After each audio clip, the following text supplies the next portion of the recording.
এবার শেখ হাসিনা সহ ২৪ জনের বিরুদ্ধে রাজধানীর কাফরুল থানাধীন ঢাকা মডেল ডিগ্রি কলেজের দ্বাদশ শ্রেণীর এক শিক্ষার্থীকে গুলি করে হত্যার অভিযোগে মামলা দায়ের হয়েছে। ওই শিক্ষার্থীর নাম ফয়জুল ইসলাম রাজন।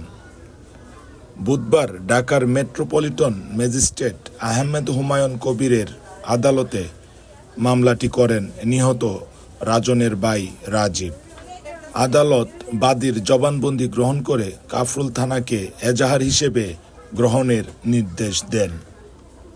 সুপ্রিম কোর্টের আইনজীবী তাজুল ইসলাম গণমাধ্যমকে বিষয়টি নিশ্চিত করেছেন। মামলার অন্য আসামিরা হলেন সাবেক সড়ক পরিবহন ও সেতুমন্ত্রী উবায়দুল কাদের, সাবেক স্বরাষ্ট্রমন্ত্রী আসাদুজ্জামান খান কামাল, সাবেক আইনমন্ত্রী আনিসুল হক, সাবেক বস্ত্র ও পাটমন্ত্রী জাহাঙ্গীর কবির নানক, সাবেক পররাষ্ট্রমন্ত্রী ডক্টর হাসান মাহমুদ, সাবেক তথ্য প্রতিমন্ত্রী মোহাম্মদ এ আরাফাত, সাবেক প্রধানমন্ত্রী শেখ হাসিনার বেসরকারি শিল্প ও বিনিয়োগ বিষয়ক উপদেষ্টা সালমান এফ রহমান, সাবেক সংসদ সদস্য মইনুল হোসেন খান নিখিল, ঢাকা উত্তর আওয়ামী লীগের সাবেক সাধারণ সম্পাদক এম এ মান্নান কোচি, স্বেচ্ছাসেবক লীগের সভাপতি গাজী মেজবাউল হক সাচ্চু, সাবেক সংসদ সদস্য কামাল আহমেদ মজুমদার, সাবেক আইজিপি চৌধুরী আবদুল্লাহ আল মামুন, অতিরিক্ত আইজিপি ও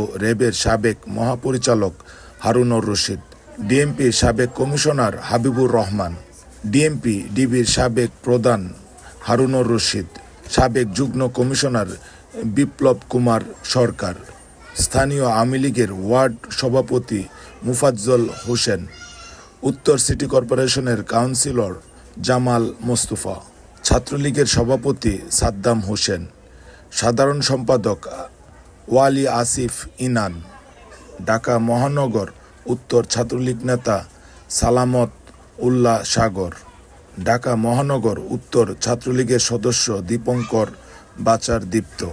এছাড়াও মামলার আওয়ামী লীগের আরও ৫০০ থেকে ৬০০ নেতাকর্মীকে অজ্ঞাতনামা আসামি করা হয়েছে।